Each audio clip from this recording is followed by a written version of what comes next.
social, professor do curso de Serviço Social da Universidade Federal de Ouro Preto e componho a atual gestão do CRES Minas, Lutar quando é fácil ceder, de 2023 a 2026, na condição de conselheiro-presidente.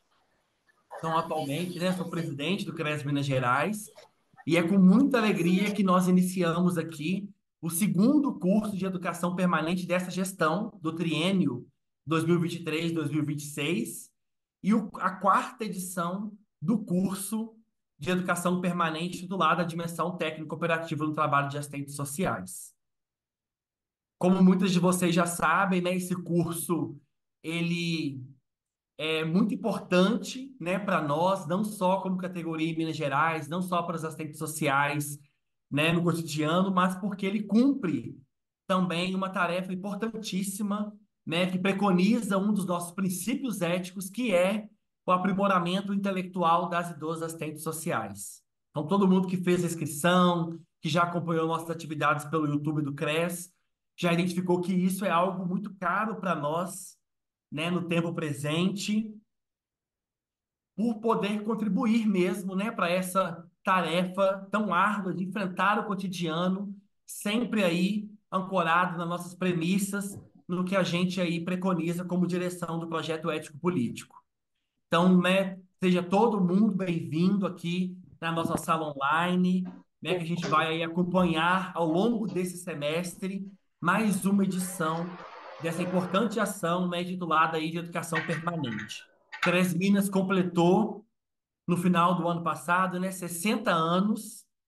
Então é com muita alegria que a gente dá continuidade, né, a essa instância, a esse espaço tão importante para nós, para a categoria de assistentes sociais em Minas Gerais, avançando mesmo, né, com essa tarefa. Nós recebemos aí os livros, né, que foi também resultado da terceira edição do curso, né, das últimas edições, e agora aí os módulos que poderemos acompanhar ao longo desse semestre estão atrelados diretamente à organização do livro, né, quem ainda não acessou ou chegou recente à profissão, né, seja bem-vindos, bem-vindos. E está disponível no nosso site o livro também, está disponível para compra, né? Então a gente vai seguir ao longo desse semestre, juntas, juntos, juntos aqui, acompanhando aquela mesma dinâmica, né? Da qual iniciaremos hoje com a nossa querida companheira, assistente social Eblin, que já se encontra aqui com a gente, né? Com o pressuposto de construir a análise de conjuntura no trabalho profissional. Vamos passar pelas três dimensões do exercício profissional, né? A dimensão teórico-metodológica, ético-política, técnico-operativa. Vamos discutir as atribuições e competências. Vamos discutir o planejamento das nossas ações profissionais, como realizá-las, como elaborar o projeto de trabalho profissional e também daremos continuidade aí a toda a dimensão dos instrumentos, das técnicas, visita, entrevista, relatório, parecer, né, plantão, enfim, para fecharmos, né, ao final desse semestre, esse longo curso aí. Nossa carga horária também, né? A gente aumentou ali um pouquinho do que estava previsto inicialmente, porque nós contamos, como todo mundo já sabe, com uma indicação prévia de bibliografia, que será indicada sempre pelo e-mail, né? Que nós fizemos lá a inscrição, sempre indicada anteriormente pelas nossas facilitadoras, pelas nossas convidadas que estarão ministrando aqui para a gente. Então, é muito importante que a gente consiga realizar as leituras, se organizar, né, para chegar aqui também nessa uma hora seguinte, né, será sempre uma hora de exposição e uma hora seguinte aí de dúvidas, diálogos, que a gente possa também ter realizado essa leitura, porque a leitura dos materiais indicados, como nós todos preconizamos aí, sabemos, qualifica muito nosso exercício profissional. Sou Sandra Limonta, estou em Passos, sudoeste de Minas. Atrás de mim tem uma programação de um encontro estadual do Serviço Social do CRES Minas Gerais. Estou de óculos com aro azul, um brinco douradinho pequeno, o cabelo castanho está preso, está enrolado devido ao calor. Estou com um batom, né, forte, meio avermelhado, com uma blusa pintada de tie-dye, né, nos tons rosa e lilás. Estou numa cadeira, né, de computador em frente do celular, o computador e a agenda numa mesa de escritório. Me sinto muito honrada de estar aqui e agradeço a presença dos nossos intérpretes de Libra, o Davidson e a Aline, né, que sejam muito bem-vindos. Vamos aqui, então, com muita honra, né, chamar a nossa convidada especial com o tema de hoje, a conjuntura e o trabalho profissional. Então, nós temos a honra de apresentar a professora Evelyn Farage, que é mestre e doutora em serviço social, professora do Programa de Pós-Graduação de Serviço Social e Desenvolvimento Regional da UF, Universidade Federal Fluminense. É também coordenadora do Núcleo de Estudos e Pesquisas sobre Favelas e Espaços Populares, NEFP. Me perdoe se a pronúncia está errada, professora, pode me corrigir, estou à disposição. Então, vamos lá para mais uma aula, né? Estejamos todos à vontade nesse espaço que a gente escolheu para esta noite. Boa noite, pessoal. Boa noite a todo mundo. Então, eu sou Eblin, sou uma mulher branca, de 1,60 m, gorda, de cabelo grisalho. Estou usando um óculos com vermelho e preto no entorno, estou de batom vermelho. Atrás de mim tem uma estante com livros e um bordado com o perfil da Marielle Franco. Estou aqui também na minha casa, em Niterói. Eu moro no Rio de Janeiro. Quero agradecer muito, mais uma vez, o convite do CRES, né? Agradecer em nome do Cláudio, da Sandra. É sempre um prazer enorme estar com vocês. Eu sempre falo que vocês, de fato, fazem um trabalho fantástico, né, no Conselho Regional de Serviço Social de Minas Gerais. Que bom que vocês se desafiam a ter um conselho que dialoga com a categoria num estado que é, que é enorme, né? Então, é muito importante, eu acho, as ações de formação permanente, continuada que vocês desenvolvem. Então, parabenizar vocês mais uma vez e falar da minha alegria de estar aqui com vocês, né, novamente. Então, vamos nós, né? Vamos nós ao nosso tema hoje, que é conjuntura e trabalho profissional.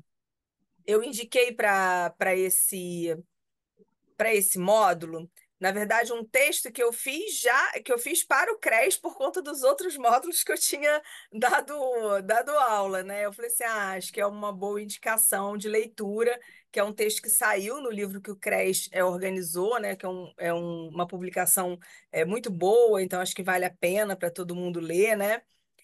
Que faz um pouco esse debate, de fato, da conjuntura, mas não uma conjuntura que paira, né? Mas uma conjuntura a partir da nossa realidade e a partir das nossas necessidades, né? Então, o que eu quero trazer hoje um pouco aqui para a gente debater é alguns elementos que possam nos ajudar a ler a realidade, né? Alguns elementos de análise de conjuntura que possam nos ajudar a ler essa realidade melhor e, portanto, identificar os desafios profissionais que nós vivemos nessa quadra histórica, né? Nesse momento. É, Se a Marilda, ela, em um dos seus livros, né, ela afirma com muita propriedade que o serviço social ele é fruto do chão histórico, né, da nossa sociabilidade. E se o serviço social é fruto da história, é necessário que a gente compreenda a história. Mas não aquela história que a gente aprende, que por vezes é a história que todo mundo quer reforçar, né? Uma história tapista, linear, que parece que flui como se não tivesse um contrafluxo, né? Ao contrário, é uma história a partir do materialismo histórico dialético, que é o meu referencial, que é do lugar que eu vou trazer aqui alguns elementos para vocês, né? Uma história que está em movimento. Mas mais do que uma história que está em movimento, uma história que é feita pelos sujeitos, né? é feita pelos sujeitos intencionalmente, né, quando eles querem fazer história, e também é feita pelos sujeitos quando eles acham que não estão fazendo história, né, quando eles acham que podem ficar à margem da sociabilidade, das relações sociais, da conjuntura, das contradições, né? Então, nós temos um desafio que é compreender que todo o nosso cotidiano, seja o nosso cotidiano de trabalho, seja o cotidiano da nossa vida pessoal, né? O cotidiano do conjunto das nossas relações sociais é um cotidiano que ele é marcado, que ele é interferido pelas relações sociais que são instituídas e que se conformam nesta sociabilidade capitalista. Então, nós não estamos analisando e não vamos analisar um outro modo de produção, mas a gente vai analisar esse modo de produção e tentar identificar o que nessa conjuntura, quais são os elementos dessa conjuntura que nos desafiam a pensar a nossa prática profissional e pensar a nossa prática profissional a partir do quê? Pensar a nossa prática profissional comprometida com o projeto ético-político, comprometida com a lei que regulamenta a nossa profissão, comprometida com os princípios e as diretrizes fundamentais que deveriam dar direção social, como diz a Marilda, à nossa ação profissional, né? Então, mesmo que nós, como assistentes sociais, sejamos profissionais que vendemos a nossa força de trabalho e, portanto, estamos subordinados à lógica instituída das relações capitalistas de trabalho, nós temos também uma certa autonomia, né? Uma autonomia que ela é relativa, mas uma autonomia que nos permite, ao menos, tentar construir uma direção social.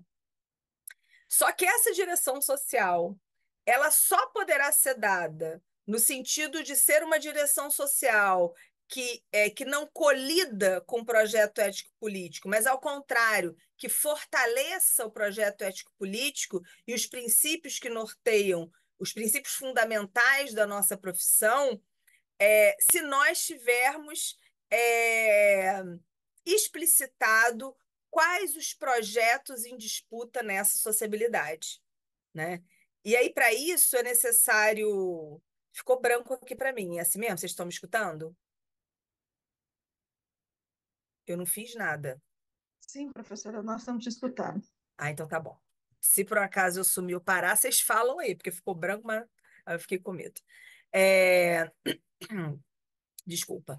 Então é importante que a gente compreenda que a direção social da nossa profissão, né, que deve ser materializada na nossa ação profissional, no nosso cotidiano, sabendo dos limites desse cotidiano, né, ela vai ser dada por um projeto de sociedade ao qual nós podemos nos vincular. E aí, para isso, é necessário que a gente compreenda que projeto é esse de sociedade que nós queremos nos vincular. Se nós temos um histórico da profissão, né, lá na sua origem, comprometida com elementos de estabilidade do desenvolvimento social, uma profissão que era irraigada de uma perspectiva conservadora da sociedade, e por isso também buscava adaptar, contribuir, né, para a adaptação dos indivíduos. Se nós temos uma origem conservadora na profissão, é necessário a gente reconhecer que nós temos uma virada, né? Que nós temos um momento que é um momento não de eliminação do conservadorismo da profissão, porque é, esse tempo presente nos mostra, nos reafirma que o conservadorismo nunca foi eliminado, nem da nossa profissão, nem do conjunto das relações sociais, né? Mas, pelo menos, no âmbito do serviço social, uma superação de uma perspectiva hegemônica conservadora, né? Então, ali, depois do momento que o serviço social passa de reconfiguração, ele vai, então, fazer uma opção que é, acima de tudo, uma opção política.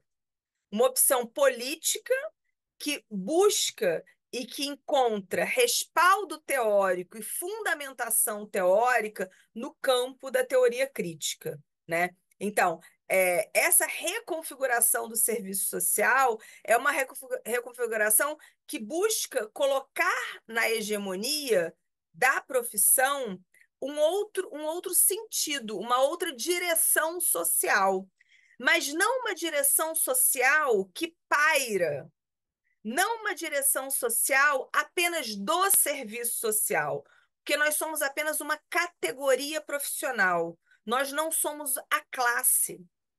Isso, por vezes, é confundido, né? Uma categoria profissional, ela pode contribuir no processo de emancipação da classe, mas nunca fazer pela classe, mas nunca fazer sozinho. Não é tarefa nossa do serviço social fazer todas as transformações que nós precisamos na sociabilidade capitalista. Mas nós podemos, do nosso lugar de assistentes sociais, contribuir para algumas mudanças, né? A partir da interlocução com os sujeitos que nós trabalhamos, que nós atendemos. Agora, essa chave de mudança na direção social da profissão, que passa, então, a partir do momento de reconceituação, a ser hegemonicamente comprometida com os interesses da classe trabalhadora, né? Ela precisa de uma materialidade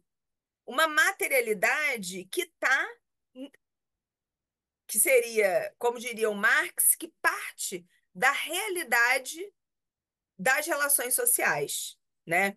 Então, o Marx, quando ele vai, e talvez esse seja a grande atualidade da teoria marxiana, né? A continuidade da atualidade do método materialista histórico dialético de analisar a sociedade, de analisar as relações sociais, né? O Marx ele constrói várias teorias, ele constrói conceitos, categorias que nos servem ainda hoje. Mas o Marx ele era um homem do seu tempo. E certamente algumas questões que o Marx refletiu hoje não dão conta mais para nos fazer ler a realidade. Mas, especificamente, no que se refere ao método de ler a realidade social, me parece que nenhum outro autor conseguiu superá-lo, porque ele cria um método de analisar as relações sociais, ele foca na análise da sociedade de classe, portanto, na análise da sociedade capitalista, e uma vez que essa sociedade capitalista ela mantém a mesma estrutura social, uma estrutura social que não se altera, né, enquanto estrutura, se altera a conjuntura, se altera a forma e não o conteúdo, e aí a gente vai ver que esse é um elemento importante, né? A diferença entre forma e conteúdo, né? Na medida que não se altera, então, estruturalmente, o conteúdo dessa sociabilidade capitalista, esse método ele nos serve ainda hoje para analisar as relações sociais. E ele nos dá bons elementos para que a gente possa, então, ler a realidade, ler a conjuntura. Bem, o que eu estou querendo dizer? Que ler a conjuntura é mais do que pegar o jornal do dia e saber o que o presidente da República fez, o que o prefeito da minha cidade fez, o que a Câmara de Vereadores da minha cidade fez, né? Ler a conjuntura significa entender a serviço de quem o presidente da República está, a serviço de quem, ou melhor, a serviço de qual projeto de sociedade o prefeito da minha cidade está, a serviço de qual projeto de sociedade o vereador da minha cidade está. Por quê? Porque as pessoas não são elas individualmente, elas são elas numa sociabilidade. Por mais brilhante que um sujeito seja, um sujeito não se representa, mas ele representa um conjunto de ideias, um conjunto de princípios políticos. Ele representa um projeto político, mesmo quando ele acha que é independente, mesmo quando ele acha que é autônomo. Algum projeto político ele vai fortalecer. Então, hoje, por exemplo, para pegar uma coisa absolutamente conjuntural, né? Hoje o Lira, presidente da Câmara, falou em favor do decreto que se substitui, que eles estão propondo que substitua aquilo que nós chamamos de contra-reforma do novo ensino médio, que será votada agora amanhã, na quarta-feira, no Congresso Nacional. Bem, quando o Lira fala e defende o substitutivo, ele não está falando por ele. Ele está falando por um conjunto de pessoas da área da educação que, infelizmente, não é um conjunto de pessoas que defendem uma educação pública, gratuita, laica, socialmente referenciada e para todos. Mas ele está falando em nome de um grupo que entende a educação como uma mercadoria, que entende a educação como a Organização Mundial do Comércio define como um serviço. E, portanto, como um serviço, ela pode ser vendável. Ele está falando em nome de um grupo que não entende a educação como um direito social. Bem, mas ele não está falando por ele. Ele está falando por um grupo. Mas mais do que por um grupo. Ele está falando em nome de um projeto de sociedade. E é muito fácil se eu pegar o Lira e falar assim, não presta, temos que tirar o Lira, não é? Como nós fizemos o Fora Temer, como nós fizemos o Fora Cunha, né? Mudar o elemento do presidente da Câmara muda tudo? Não. Porque pode até melhorar conjunturalmente, mas não altera a estrutura. Não altera a estrutura social. Por que que não altera a estrutura social? Porque nesta sociabilidade, como diz o Marx, lá no método que ele se propõe a construir para analisar a sociedade capitalista, a base material da sociedade é a base que estrutura todo o restante da sociabilidade. Então, o Marx está querendo dizer o seguinte: Marx vai dizer lá no prefácio a contribuição à crítica da economia política, que eu costumo brincar com os meus alunos, que são as 5 folhas mais difíceis de ler. E eu sempre dou esse texto para eles, eles ficam super animados, que eles falam assim, nossa, um texto pequenininho, que bom. São 5 folhinhas só, né? Aí eu brinco, leiam, leiam e vamos ver se vocês conseguem entender facilmente. Porque são as 5 folhas mais difíceis de entender. Porque o Marx está colocando ali os elementos centrais desse método de analisar a realidade social. E o que que o Marx vai falar ali? Ele vai falar o seguinte, olha, nós nascemos em relações sociais. Inicialmente, quando nós nascemos, nós nos inserimos em relações sociais de existência. Relações sociais de existência que nós não escolhemos. A gente não escolhe. Eu não escolhi que ia nascer filha da minha mãe, Arlete, que não tem nem o ensino fundamental completo, nem filha do meu pai, José, libanês, né? Eu nasci nessa família. E ao nascer nessa família, eu sou condicionada com um conjunto de elementos que a realidade deles, inclusive a realidade material e subjetiva, vão ser capazes de produzir na minha criação inicialmente. Quando a gente nasce, a gente não escolhe se usa rosa ou azul. Alguém convencionou que meninas usam rosa e meninos usam azul. E, infelizmente, essa dicotomia, né, volta à cena, volta à conjuntura para expressar o conservadorismo que está aí na nossa sociedade, que nunca se acabou. Então, nisso que o Marx chama das nossas primeiras relações sociais, que são as relações sociais com aqueles que vão nos garantir a vida, né? Vão nos dar o que comer, vão nos vestir, vão nos abrigar, porque a gente nasce e não escolhe se nasce rico ou se nasce pobre. Mas o fato de nascer rico ou pobre já nos diz muita coisa. Para nós, assistentes sociais, nós sabemos o quanto diz, né? Diz desde se eu vou ter um bom processo na minha gravidez para uma mulher pobre, se eu vou poder me alimentar bem, se eu vou ter acesso a médicos, né? Se eu vou conseguir fazer um enxoval, se eu vou ter o progenitor sendo responsável nesse processo ou não. Ou se eu nasço numa família, se eu vou nascer numa família com recursos econômicos, né, que vão me garantir, no mínimo, mesmo que não garantam a assistência do progenitor, mas que vai me garantir uma assistência médica para ter uma gravidez de qualidade, um hospital em que seja respeitada, em que eu possa até ter um parto humanizado pela minha escolha, não pela imposição, por exemplo, como o sistema de saúde, como o Sistema Único de Saúde faz ao conjunto das mulheres pobres, que é a obrigatoriedade do parto natural. O que vem levando, inclusive, a um número excessivo de mortes em crianças. Então, o meu lugar de classe diz muito de como eu vou desenvolver a minha vida, mesmo antes da minha existência.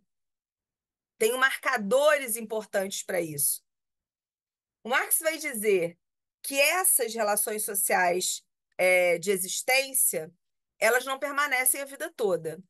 Que ao longo do tempo, na medida que nós vamos nos inserindo, que a gente vai crescendo, nós vamos nos inserindo em outras relações sociais, né? Nós vamos para a escola, nós vamos para a igreja, nós nos socializamos com outros familiares, com o bairro, com movimentos, com um conjunto de outras sociabilidades, sempre marcados pelo nosso lugar de classe. Isso vai nos forjando nesta sociabilidade. É muito importante que a gente nunca perca essa dimensão de classe que constitui os sujeitos. Porque isso é fundamental, inclusive para a gente compreender esses sujeitos que nós atuamos com eles, que por vezes constroem estratégias de sobrevivência que nem sempre são as que mais nós gostamos, que nem sempre são as que nós avaliamos que são as melhores, mas que são as possíveis dentro de uma determinada sociabilidade, dentro da luta por existir, por sobreviver. Na medida que a gente continua crescendo, nós vamos nos inserir em outras relações sociais. E aí vai dizer o Marx lá, em relações sociais de trabalho. E aí, essas relações, vai dizer o Marx, também não são impostas, porque nós não escolhemos se vamos ser donos da empresa ou se vamos vender a nossa força de trabalho para a empresa. Nós nos inserimos no mundo do trabalho a partir do nosso lugar de classe. Mesmo quando a gente consegue uma formação e consegue uma oportunidade de estar em cargos que aparentemente não são explorados, como gerentes, supervisores, né? Mas que, no fundo, estruturalmente, tem a mesma origem nossa, assistente social, que é a venda da sua força de trabalho. No final do mês, se o salário não cair, igualmente não pagam suas contas. Podem até ter uma vida melhor do que a nossa, de mais mordomias, de uma condição de vida melhor, mas vendem a sua força de trabalho. Mesmo que ideologicamente isso tenha diferença, porque muitas vezes, a depender do cargo em que as pessoas ocupam, elas acabam assumindo para si a ideologia dominante e reproduzindo a lógica do patrão, né? Elas ainda assim continuam a ser vendedores da sua força de trabalho. Então, essas relações sociais do mundo do trabalho, elas também nos são impostas. E vai dizer o Marx, elas se alteram. Elas se alteram na medida que as classes se organizam, na medida que a tecnologia avança, na medida que há uma diferença no domínio da matéria-prima. Bem, aí tem uma série de elementos que não vem aqui ao caso, mas o Marx vai colocar um conjunto de elementos que vão impactar na forma como as classes vão se organizar no mundo do trabalho. Bem, isso o Marx vai chamar de uma base econômica. E a partir dessa base econômica, vai se erguer aquilo que o Marx vai chamar de superestrutura. Uma superestrutura política, jurídica e de consciência social. Ó, vocês vão falar assim, por que que essa mulher está falando isso tudo? O que que isso tem a ver com a conjuntura? Por que que ela está falando só do Marx? Porque para mim seria muito mais fácil vir aqui e falar do governo Lula, do Congresso, ou do Zema aí, de Minas, né? Mas isso é o aparente, isso é o imediato. O que explica isso tudo não está no aparente, não está no imediato, está na estrutura da sociedade. E por isso é importante que, para entender a estrutura da sociedade, nós tenhamos um método para analisar essa sociedade. Como eu falava agorinha, por que que alguns gerentes, alguns supervisores, alguns chefes, eu tenho certeza que vários de vocês têm chefes que assumem para si o projeto do patrão, ou que às vezes acham que são o próprio prefeito, porque reproduzem a ideologia. Mas essas pessoas também estão vendendo a força de trabalho. E daí é importante que a gente entenda o que faz com que algumas pessoas, mesmo não sendo da classe da burguesia, não sendo das classes economicamente mais privilegiadas, assumam como os seus princípios. E por que nós, classe trabalhadora, assalariados, por vezes temos dificuldade de nos reconhecer enquanto classe? Porque a grande maioria da categoria profissional dos assistentes sociais pertence a uma classe, que é a classe trabalhadora. Só que pertencer a essa classe deveria nos colocar como desafio duas questões essenciais. Uma, que é nos organizarmos enquanto classe, que é para além da nossa organização enquanto categoria. Dois, entender que os nossos usuários, aqueles que nós atendemos como assistentes sociais, eles não são os nossos inimigos. Ao contrário, são sujeitos da nossa ação e deveriam ser com eles que nós deveríamos buscar os principais vínculos. Mas compreendendo o lugar material desses sujeitos que nós atendemos, formados nessa base econômica, pauperizados, explorados, massacrados na sua condição de classe, na sua condição racial, na sua condição de gênero, que vão, às vezes, buscar alternativas de existência que, por vezes, se chocam com a nossa ação profissional. Mas compreender o lugar desse sujeito pode nos ajudar a entender que nós precisamos de outras mediações com eles, para além da mediação dos benefícios que nós já fazemos. É possível compreender que esses sujeitos podem passar e vivenciar um processo de formação também? Que esses sujeitos podem avançar na sua consciência crítica? Que esses sujeitos podem ler a realidade para além do aparente?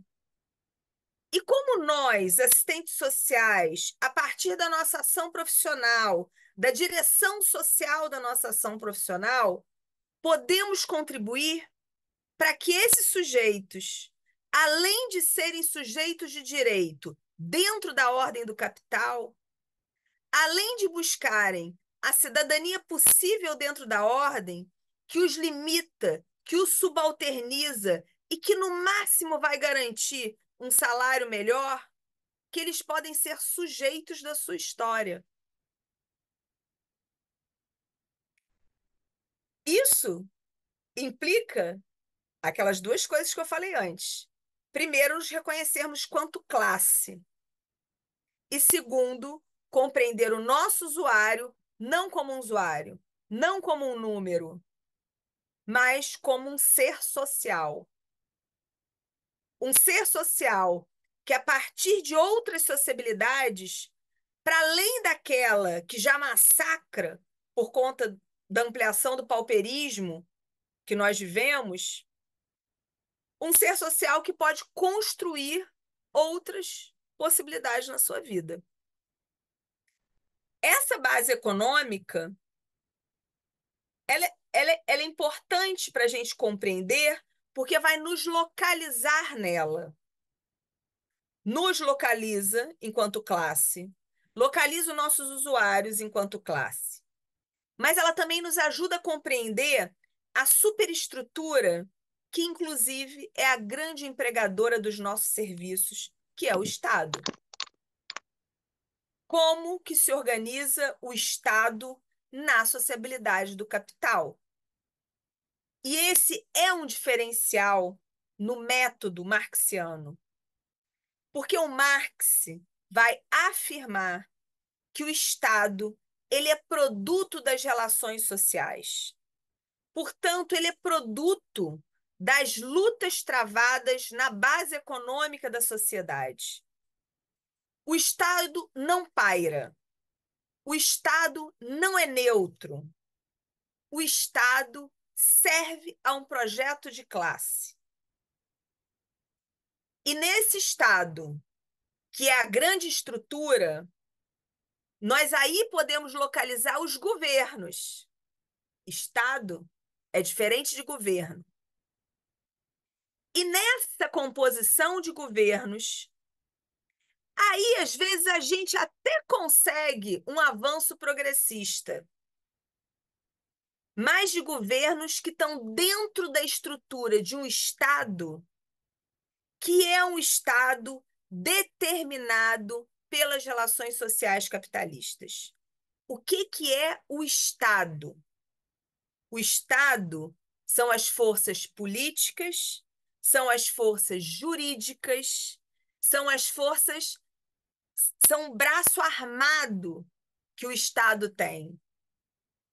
Então, nós temos um conjunto de instâncias políticas, de executivos, seja dos prefeitos, governadores e presidente da República, sejam dos legislativos, das câmaras de vereadores, das assembleias legislativas dos estados, do Congresso Nacional, que são estruturadas a partir da luta de classes. É só ver quem Minas Gerais elegeu para deputado estadual e para deputado federal. Em sua maioria, são representantes da classe trabalhadora ou são representantes dos interesses da burguesia? E por que a população elege esses? Porque são burros? Porque são maus? Não. Nem porque são burros e nem porque são maus. Porque existe uma estrutura social que, primeiro, invisibiliza projetos antagônicos. Vou pegar um exemplo concreto. Teve um ano que, para presidente da República, Aquele é, concorreu. aquele negócio ali para mim é. Fone de ouvido, do lado de cá.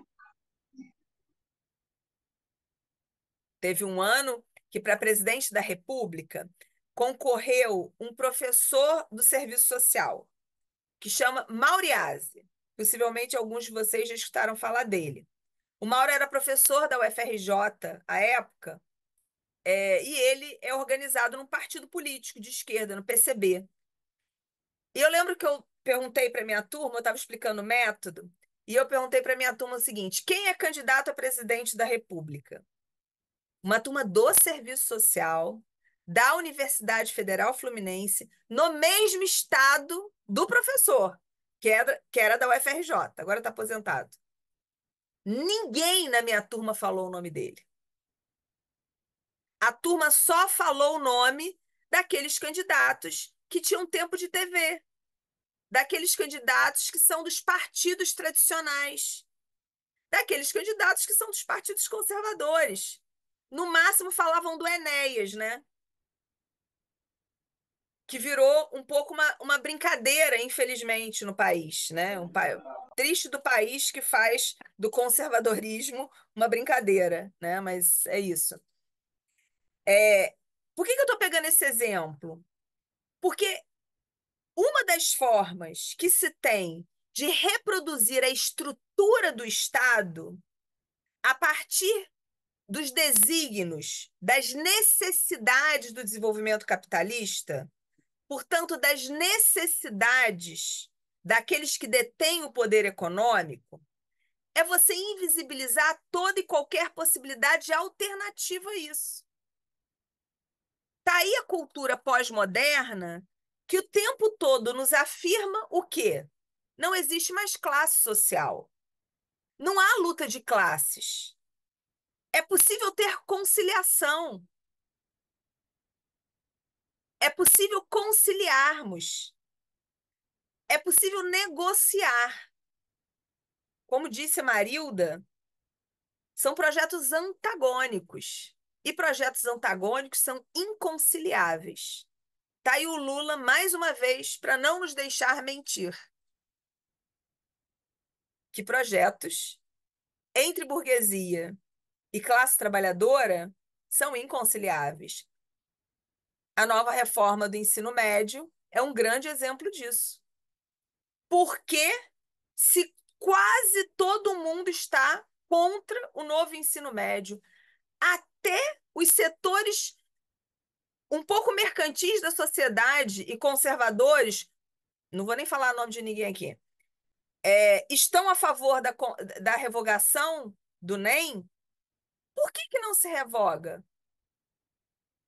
Porque há na contrarreforma do ensino médio os elementos estruturantes que os organismos internacionais, Banco Mundial, Fundo Monetário Internacional, Organização Mundial do Comércio, colocaram como diretrizes para a educação fundamental, básica, na América Latina. E aí a gente fica achando que o problema é só o Camilo Santana, o ministro da Educação, ou que o problema são todos pela educação, ou que o problema são os tubarões da educação das faculdades privadas e das escolas privadas. O problema é um pouco maior do que eles. Eles são nosso problema imediato, que nós vemos. Porque eles representam um projeto que, inclusive, é maior do que eles, que é um projeto internacional do próprio capitalismo. É só pegar os documentos dos organismos internacionais, se vocês jogarem na internet, Banco Mundial Educação para a América Latina, vai descer vários documentos nos quais eles dizem como tem que ser a nossa educação. E os diferentes governos brasileiros seguem essa cartilha.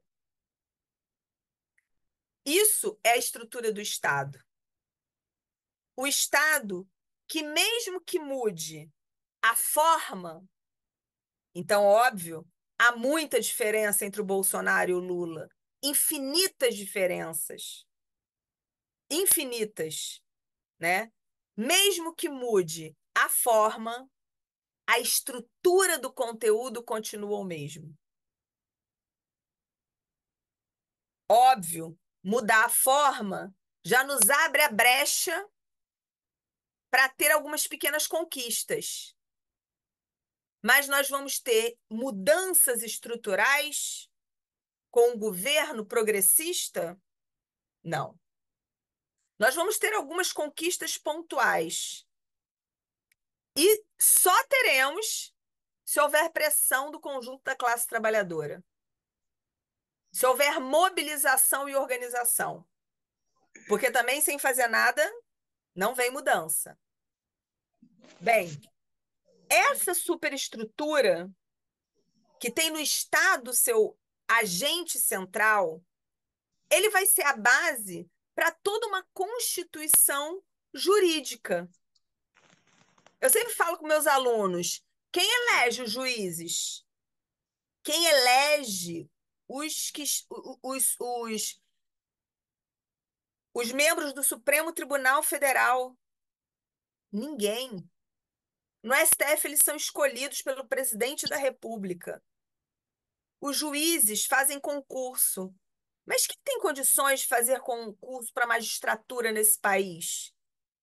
Quem tem condições de ser juiz, promotor, desembargador numa sociedade de classes como a nossa?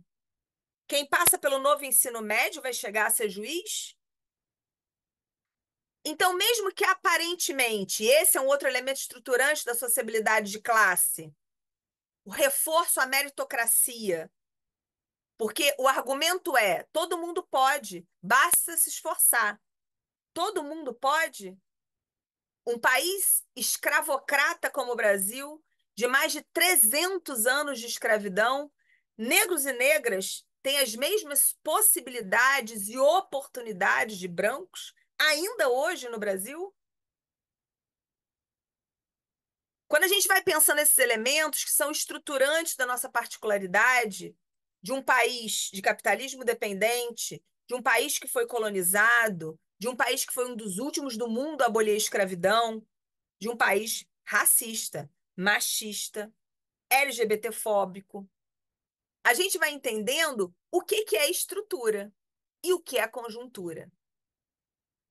A conjuntura nos permite ter alguns negros e negras em cargos de poder. A conjuntura nos permite, inclusive, ter mais representatividade, como a gente está vendo nos meios de comunicação.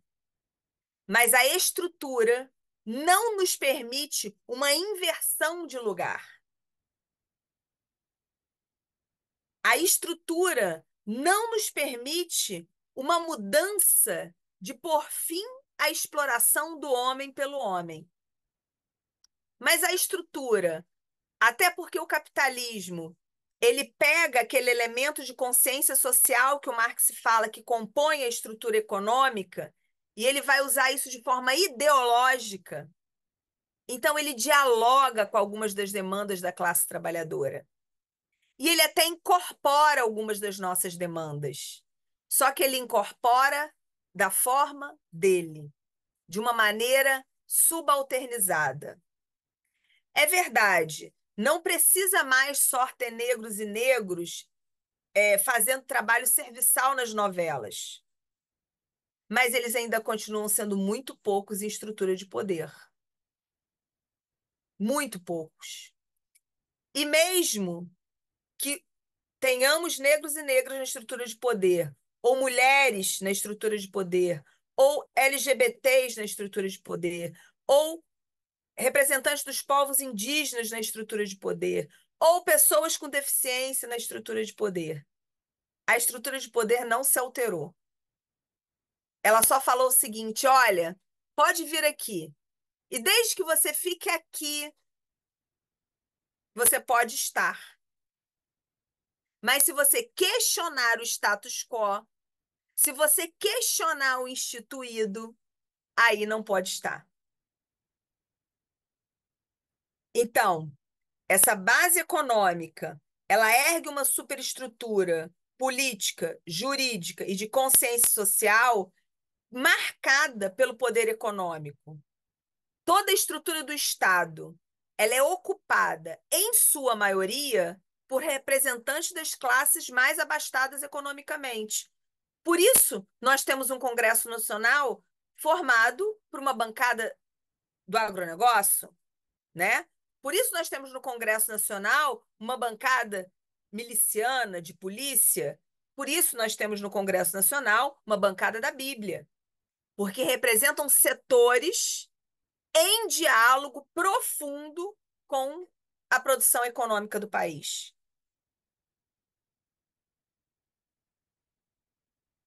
No judiciário, Quem forma as leis? Quem diz que é legal pagar um salário mínimo para o trabalhador? Um salário mínimo que nós sabemos que não garante a existência com qualidade de ninguém. Quem diz que é legal? As leis, formadas por esses que não nos representam, mas que só estão lá porque tiveram uma base econômica que permitiram acessar esses lugares. E como que a gente vai naturalizando isso? Como que as classes populares assumem o discurso da meritocracia? Através de uma dimensão ideológica profunda. Então, nós vemos o combate feroz da direita, dos conservadores, da extrema-direita, a toda política de cota, a toda política de assistência. Porque, para eles, a ideia é tem que se esforçar. E quem se esforça consegue. Mas nós sabemos que não se trata apenas de esforço, né? Nós aqui nos esforçamos muito, né? Mas o nosso esforço não garante o salário que nós gostaríamos de ter. Então, a partir do método, é possível entender, então, essa estruturação da sociabilidade capitalista. E aí o Marx vai dizer o seguinte: a base econômica, ela ergue essa superestrutura. E a superestrutura alimenta a base econômica. Então é isso. As leis vão dizer o que é legal e o que é ilegal. E geralmente elas vão cada vez mais dizer que é legal a exploração do trabalhador. Tá aí todas as reformas trabalhistas que nós tivemos, todas as contrarreformas da Previdência que foram tirando direito dos trabalhadores. Por quê? Porque a lei está a serviço de um projeto de sociedade. E isso vai sendo disseminado através de uma dimensão ideológica, que é difundida pelos meios de comunicação, que é difundida em escolas, que é difundida em igrejas, que é difundida num conjunto de espaços em que nós estamos inseridos. E, óbvio, a gente vai se adaptando a elementos dessa ideologia. Eu tenho uma amiga que foi minha orientadora de mestrado, que ela fala o seguinte, que ninguém está numa redoma de vidro. Portanto, ninguém é imune à ideologia do capital. Nós, o tempo todo, somos implicados por essa ideologia. É um exercício cotidiano tentar enxergar para além do aparente. Como dizia Paulo Freire, ler o mundo para além de ler palavras. Como é possível nós lermos o mundo na sua diversidade, lermos o mundo na sua contradição? Aí tem um elemento central do método de análise da sociedade, do Marx, que é a categoria de totalidade. Por isso que não dá para ver só uma parte. Por isso que o Zema não se explica por ele. Por isso que o Lula não se explica por ele. Eles são uma parte de uma totalidade imbricada, em movimento, uma totalidade que não é composta de pequenas partes isoladas, mas uma totalidade que é composta de dimensões distintas em relação. Esse é um desafio para nós. E junto com esse elemento de ler a realidade em sua totalidade, portanto, ler além do aparente, portanto, ler para além do imediato, o outro elemento é a da contradição. Toda sociabilidade tem contradição. O capitalismo não está imune a ela. E a contradição, ela pode ser ampliada, ela pode ser forçada, ela pode ser mais tensionada, mais gerada, na medida em que as classes se reconhecem enquanto classe. E na medida que a classe trabalhadora, como disse a Marilda lá na primeira definição dela de questão social, se reconhece enquanto classe e se coloca enquanto classe nesta sociabilidade. E aí a gente vai ter um diferencial. Porque aí é pensar, olha, o que tem é pouco. É possível ter mais para essa sociabilidade. Então, pode-se iniciar processos de organização, processos de mobilização, processos de pressão. Um pouco que a gente vive na nossa categoria quando a gente luta pelas 30 horas, quando a gente luta ainda hoje pela instituição de um piso da nossa categoria. São lutas que às vezes demoram muito tempo, que às vezes que nós, algumas delas, talvez a gente não veja a vitória, a conquista. Mas na medida que a gente vai intensificando a mobilização e a luta, nós vamos criando nós vamos evidenciando a insatisfação, nós vamos evidenciando a desigualdade. E esse me parece um elemento fundamental. O capitalismo conta, e a estrutura dessa sociedade secular conta, com a invisibilidade de problemas. Conta com a naturalização dos problemas. Como é possível, então, contribuir a partir do nosso fazer profissional para desnaturalizar, para dar visibilidade às questões que são essenciais? E aí, às vezes, o essencial não é só o imediato. Professora, temos 10 minutos, ok? Ok. E às vezes o dar visibilidade ao imediato, ele é importante, mas ele não pode ser limitador de uma análise mais completa. E aí tem um outro elemento importante, quando a gente fala de conjuntura e de profissão, né? Que é pensar que é uma coisa que às vezes é forte entre nós, que é a ideia de que o senso comum é um senso errado, né? Eu sou daquelas do campo que defende que não é que o senso comum ele é errado. O senso comum ele parte da vida real e material. O senso comum ele só é parcial. Ele é uma parte da realidade. E quando a gente pega só a parte, a gente não lê a totalidade. A gente fica no aparente.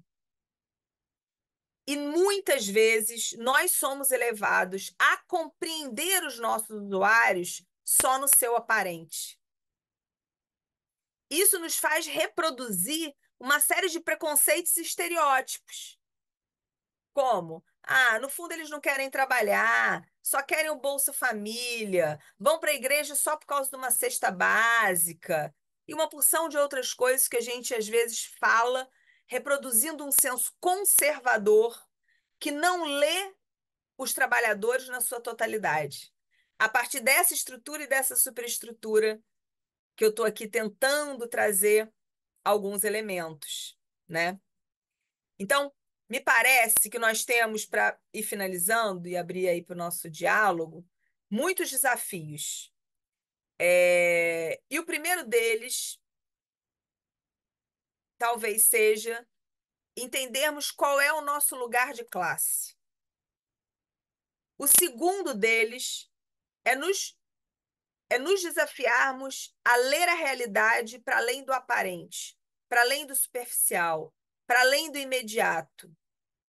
E o terceiro é entender que, apesar de todas as limitações da nossa profissão, porque como classe, nós estamos subordinadas a toda a exploração que o conjunto da nossa classe vive.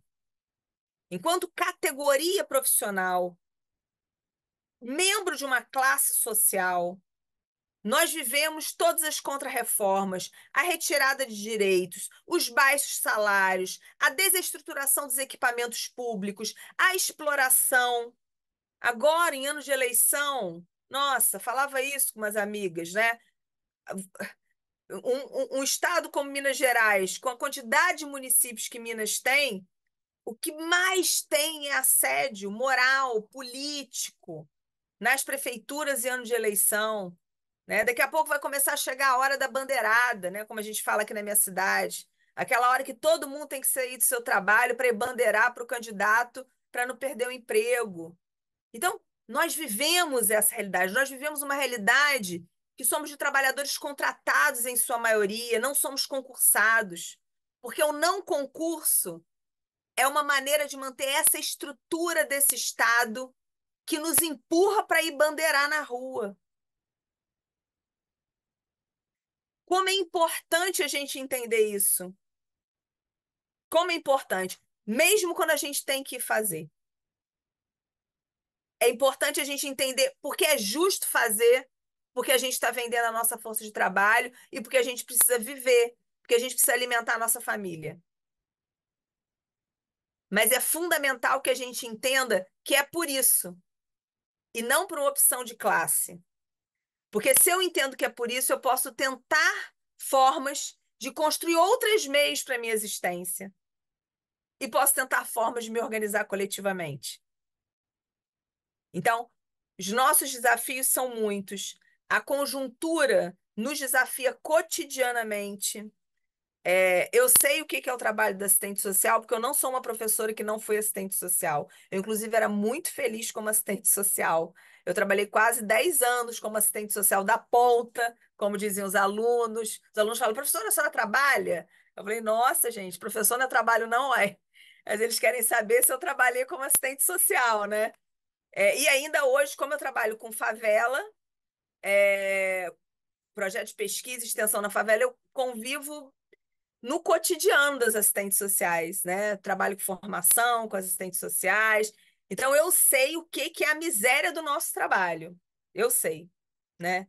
Não vivo como muitas de vocês, certamente, porque tem um lugar que é um lugar privilegiado, que é o lugar de eu poder vir aqui e falar isso tudo que eu estou falando para vocês, que é o lugar de eu falar o que eu quiser do Lula, que é o meu patrão, não é? Então, claro que eu tenho um lugar privilegiado de ser funcionária pública concursada da esfera federal. É, Mas eu compreendo as dificuldades da realidade da nossa categoria. E acho que nós temos um desafio de nos fortalecermos. Para não adoecermos, porque estamos adoecendo. Para não acharmos, e aí, para finalizar mesmo, só mais 3 minutos. Para não acharmos que a culpa é nossa, que a culpa não é individual e a responsabilidade não é individual. Não é, né? E esse sistema capitalista nos empurra para isso, para individualizar as questões. Então, parece que a culpa é nossa de ser má assistente social, eu que não dei conta, eu que não tive paciência, mas não é. Com isso, eu também não estou dizendo que nós temos que nós não devemos nos esforçar. Temos que nos esforçar, é claro, né? Por quê? Eu me esforço porque eu sigo um projeto político. Eu brinco lá na Maré quando eu vou, que eu brinco com ele, gente, eu não tô aqui à toa, não. Vocês acham que eu venho aqui porque eu sou boazinha? Sou não, é porque eu acredito num projeto político, entendeu? De superação dessa ordem. E isso passa por estar onde a classe trabalhadora está e fortalecer quem está trabalhando diretamente com a classe. Então não é porque eu sou boazinha, não. Eu falo com eles. Isso nos ajuda a nos alimentar, a nos revigorar, a achar caminhos que, na minha avaliação, necessariamente têm que ser caminhos coletivos.